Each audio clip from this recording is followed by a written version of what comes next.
അന്ന് ഞാനൊരു man power കമ്പനിയിലായിരുന്നു work ചെയ്തുകൊണ്ടിരുന്നത്, ഈ സ്റ്റാഫിനൊക്കെ കൊടുക്കണത്. അപ്പോൾ ഞാൻ സ്റ്റാഫിനെ അന്വേഷിച്ചിട്ട് സൗത്തിലും നോർത്തിലൊക്കെ എല്ലാ ദിവസവും പോകാറില്ല. അപ്പോൾ അന്നും അതേപോലെ പോയായിരുന്നു 2023 ഏപ്രിൽ 1 അപ്പോൾ സ്റ്റാഫിനൊന്നും കിട്ടാണ്ട് ഞങ്ങൾ നോർത്ത് പാലത്തിൻ്റെ അടിയിൽ വെയിലായിരുന്നു, ഉച്ചയ്ക്ക് 1:30 അപ്പോൾ ഞാൻ വെള്ളം കുടിച്ചിട്ട് ഇരിക്കണമായിരുന്നു റെയിൽവേ ട്രാക്കിൻ്റെ അങ്ങോട്ടേക്ക് ഫേസ് ചെയ്തിട്ട് ഹെഡ്സെറ്റൊക്കെ വെച്ച് ഇരിക്കണമായിരുന്നു. അപ്പോഴാണ് 2 പേര് വന്നത്, മഫ്തിയിലായിരുന്നു, കയ്യിൽ ചൂരലുണ്ടായി. അപ്പോൾ പോലീസുകാരാണെന്നുള്ളത് നമുക്ക് ഒരു തോന്നലുണ്ടല്ലോ. ഞാൻ എണീറ്റ് കഴിഞ്ഞപ്പോൾ ഇവിടെ ഇരിക്കാൻ പാടില്ലാന്ന് പറഞ്ഞു, ശരിയെന്ന് പറഞ്ഞു. പിന്നെ ഞങ്ങൾ തമ്മിൽ സംസാരിച്ച് എവിടെ വീടെന്ന് വെച്ചപ്പോൾ കാക്കനാടെന്നൊക്കെ പറഞ്ഞായിരുന്നു അയാളുടെ അടുത്ത്.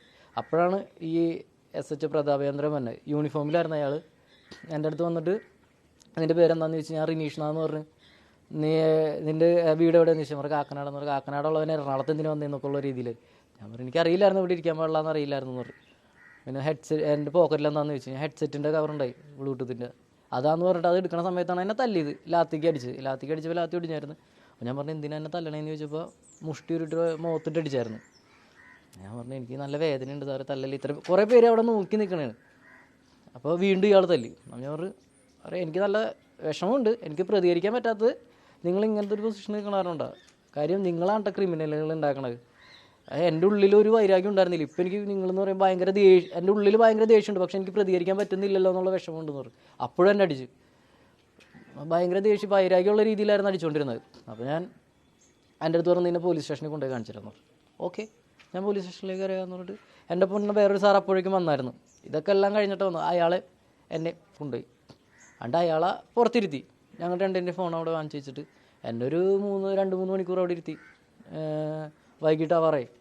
അപ്പോൾ അവിടുത്തെ പോലീസുകാരൊക്കെ ചോദിച്ചായിരുന്നു എന്താ പറ്റിയെന്ന് ചോദിച്ചായിരുന്നു. കുറേ പേര് മഫ്തിയിലുള്ളവരുണ്ടായി. അവർ എന്നെ ഇങ്ങനെ തല്ലിയായിരുന്നു പറഞ്ഞപ്പോൾ അവർക്കതൊരു ഡെയിലി കൊടുക്കാൻ കാണണമല്ലോ അവർ, കുഴപ്പമില്ല സാറുമാർ തല്ലിയതാന്നുള്ള രീതിയിൽ. ഞാൻ പറഞ്ഞു എന്നെ ഇതുവരെയായിട്ടും അങ്ങനെ സാറുമാർ തല്ലേണ്ട ആവശ്യം, നമ്മളെന്തെങ്കിലും തെറ്റ് ചെയ്ത് കഴിഞ്ഞാൽ ആരെങ്കിലും ശാസിച്ചാൽ കുഴപ്പമില്ല, മുഖത്തൊന്നും ആരും അടിച്ചിട്ടില്ല. നിങ്ങൾക്ക് കിട്ടുമ്പോൾ അതെ നമ്മുടെ അടുത്ത് ചോദിച്ചുകൊണ്ടിരിക്കണതിൻ്റെ ഇടയിലാണ് ഇയാൾ തല്ലണത്. നിൻ്റെ പേര് നമ്മളെന്തെങ്കിലും അയാളുടെ അടുത്ത് എതിർത്ത് സംസാരിക്കുക, അല്ലെങ്കിൽ നീ ഇപ്പോൾ അങ്ങനെ എന്തെങ്കിലും പറഞ്ഞിട്ടാണ്, അല്ലെങ്കിൽ എൻ്റെ ഭാഗത്ത് എന്തെങ്കിലും തെറ്റുണ്ട്, എൻ്റെ വേറെ എന്തെങ്കിലും പിടിച്ചിട്ടാണെങ്കിൽ കുഴപ്പമില്ല. ഞാനവിടെ വെറുതെ ഇരിക്കണം, എൻ്റെ അടുത്ത് വന്ന് ഇങ്ങനെ ക്വസ്റ്റ്യൻ ചോദിച്ച് എന്താണ് അവർക്ക് എന്താ നമ്മൾ ചോദിക്കാൻ പാടില്ല. എനിക്ക് അറിയില്ലായിരുന്നു ഇവിടെ ഇരിക്കാൻ പാടില്ല എന്ന് അറിയാം. അയാൾക്ക് അതൊരു പ്രകോപനമായിട്ട് തോന്നിയിട്ടുണ്ടാകും, വേറെ എന്തെങ്കിലും ടെൻഷൻ. എന്നെ തല്ലി, അയാളുടെ തരിപ്പ് തീരുന്നവരെ എന്നെ തല്ലിയിട്ടുണ്ട് എന്തായാലും. നമ്മൾ പരാതി കൊടുത്തിരുന്നല്ലോ, പരാതി കൊടുത്തിട്ട് പിന്നെ നടപടിയൊന്നും ഉണ്ടാവാത്ത സാഹചര്യമാണ്. അത് എന്നെ ഒരു അസിസ്റ്റന്റ് കമ്മീഷണർ വന്നിട്ടാണ് മൊഴിയെടുത്തിട്ട് പറഞ്ഞായിരുന്നു ഇനി നീ നന്നായി നടന്നാൽ മതിയെന്ന്, നല്ല ജോലിയൊക്കെ കിട്ടും. ഞാൻ പറഞ്ഞു ഇതിൽ കൂടുതൽ ഞാനെങ്ങനെ നന്നായി നടക്കണ്ടേ, ഞാൻ വേറെ ദുഷിച്ച സ്വഭാവമില്ല ഒന്നുമില്ല, ഇതിൽ കൂടുതൽ ഞാനെങ്ങനെ നന്നാക്കണ്ടേ. എനിക്ക് കുറേ ചിന്തകളുണ്ടായി, കാര്യം നമ്മൾ നന്നായി നടന്നു കഴിഞ്ഞിട്ടുണ്ടെങ്കിൽ വേറെ നമ്മൾ പേടിക്കേണ്ട ഒരു ആവശ്യമില്ല എന്നുള്ളൊരു ചിന്തയുണ്ടായി. പക്ഷെ അതൊക്കെ മാറിക്കിട്ടി. അങ്ങനെയൊന്നല്ല, എവിടെ വേണമെങ്കിലും എല്ലാവർക്കും എപ്പോഴെങ്കിലും ഇടിയിട്ടാ പോലീസ്. പ്രതാപേന്ദ്രനെ സംരക്ഷിക്കുകയായിരുന്നു അന്ന് പോലീസ്. അത് അങ്ങനത്തെ രീതിയിലാണ്, അതായത് അവരുടെ സേനയിലുള്ള ആൾക്കാരാണല്ലോ. പക്ഷെ അതുകൊണ്ട് സംസാരിച്ച് ഞാൻ 3-4 ദിവസം കഴിഞ്ഞിട്ടാണ് ഹോസ്പിറ്റലിൽ നിന്ന് വന്നത്. അതുകൊണ്ട് പത്രത്തിലുണ്ടായി അയാൾ തല്ലി എന്നുള്ളത് അവർ സ്ഥിരീകരിച്ച് അന്വേഷണത്തിൽ കണ്ടെത്തി. അപ്പോൾ അതിൻ്റെ ശിക്ഷ എന്താണെന്ന് വെച്ചാൽ അയാളുടെ സർവീസ് ഹിസ്റ്ററിയിൽ ഒരു ബ്ലാക്ക് മാർക്ക് വീഴുന്നു. അപ്പോൾ ഞാൻ വിളിച്ചു ചോദിച്ചായിരുന്നു എന്തായിരുന്നു എന്നുള്ളത്, നമുക്കറിയില്ലല്ലോ. അപ്പോൾ പറഞ്ഞാൽ അവർക്ക് ഇങ്ങനെ പെൻഷൻ അങ്ങനെയുള്ള സംഭവങ്ങൾക്ക് ചിലപ്പോൾ ബുദ്ധിമുട്ടായിരിക്കാം എന്ന്. അയാൾക്ക് സർവീസ് ഹിസ്റ്ററിയിൽ ബ്ലാക്ക് മാർക്ക് വേണ്ടിയിട്ട് എനിക്കെന്തിനാ, എന്നെ തല്ലി ഇടി കൊണ്ടൊക്കെ നിൽക്കുകയാണ്.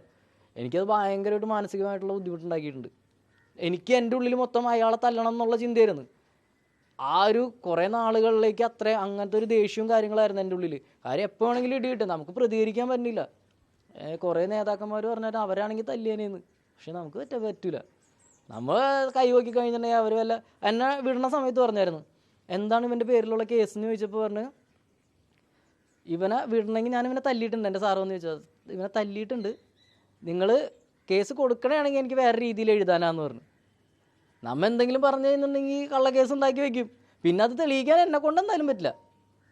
ബാക്കി അവർ പറയുമ്പോൾ അവൻ ഇങ്ങനെയാണ് അങ്ങനെയാണെന്നൊക്കെ പറഞ്ഞു കഴിഞ്ഞാൽ എല്ലാവരും വിശ്വസിക്കും, അല്ലെങ്കിൽ കുറേ പേര് വിശ്വസിക്കണമുണ്ടോ ഇല്ലാത്തതുകൊണ്ടോ. പക്ഷെ നമുക്കത് തെളിയിച്ചെടുക്കാൻ പറ്റില്ല. തെളിയിച്ചെടുക്കണമെങ്കിൽ ഇപ്പോൾ കണ്ടില്ലേ, ഞാൻ 2 വർഷമായിട്ട് പുറകെ കിടന്നു. കണ്ടായിരുന്നു, ഇന്നലെ കണ്ടായിരുന്നു. ഇല്ല, അയാളുടെ സ്വഭാവം ഇങ്ങനെയാണെന്നുള്ളത് കുറേ പേർക്ക് അറിയാമെന്ന് തോന്നുന്നു. ഇവരുടെ ഇടയിലുള്ളവർക്ക് തന്നെ അറിയാൻ പറ്റുമായിരിക്കും. പക്ഷെ ഇയാൾക്ക് മനുഷ്യരോട് ഇത്രയും വൈരാഗ്യം എന്തിനാണ് ഇയാൾ ഇങ്ങനെ ഇതേപോലെ തല്ലണത്? നമുക്കൊരാളുടെ അടുത്ത് പറയാനുള്ള സ്വാതന്ത്ര്യമില്ലേ? നമ്മളെ സംരക്ഷിക്കാനല്ലേ ഇവരൊക്കെ വേണ്ടത്. വെറുതെ മനുഷ്യർ വല്ല ആ സമയത്ത് വല്ല ഇടികൊണ്ട് ഞാൻ ചത്തുപോയെങ്കില. എനിക്ക് മരവിച്ച് ഒരാഴ്ചത്തോളം നല്ല വേദന ഉണ്ടായി. അത്രത്തോളം ഞാൻ അതുകൊണ്ടാണ് അത്രയും ഞാൻ കേസ് കൊടുക്കാമെന്ന് തീരുമാനം. കുറേ പേർക്ക് ഇതേപോലെ ഇടിയിട്ടുണ്ട്, ആരും പറയാണ്ടാണ്. അപ്പം ഞാൻ വിചാരിച്ച് ഞാൻ പറയാം, എന്നെ കൊണ്ട് പറ്റുന്ന കാര്യം. എല്ലാവരും പറഞ്ഞു ഇതിൻ്റെ പുറകെ പോയിട്ട് കാര്യമില്ലെന്ന്. അത് നമുക്ക് പോയാലാണല്ലോ അറിയുള്ളൂ. പോയപ്പോൾ മനസ്സിലായി ഇതിൻ്റെ പുറകെ പോയിട്ട് കാര്യമില്ല. ഈ ചേച്ചി കോടതിയിൽ കൊടുത്തുകൊണ്ടാണ് ഇതാക്കിയത്. ഞാൻ കോടതിയിൽ കൊടുത്തില്ല, മര്യാദയ്ക്കൊന്ന് കോടതിയിൽ കൊടുത്താൽ മതിയായിരുന്നു. ഈ പോലീസ് സ്റ്റേഷനിലും DGPക്കും മുഖ്യമന്ത്രിക്കും മുഖ്യമന്ത്രിക്കൊന്നും കൊടുക്കേണ്ട ഒരു ആവശ്യം ഉണ്ടായിരുന്നില്ല എന്ന് തോന്നുന്നു. അന്വേഷിച്ചിട്ട് ആ വഴി എന്തോ ഞാൻ ചോദിച്ചു, എന്നെ വിളിപ്പിച്ചായിരുന്നു എടപ്പള്ളിയിൽ നിന്ന്.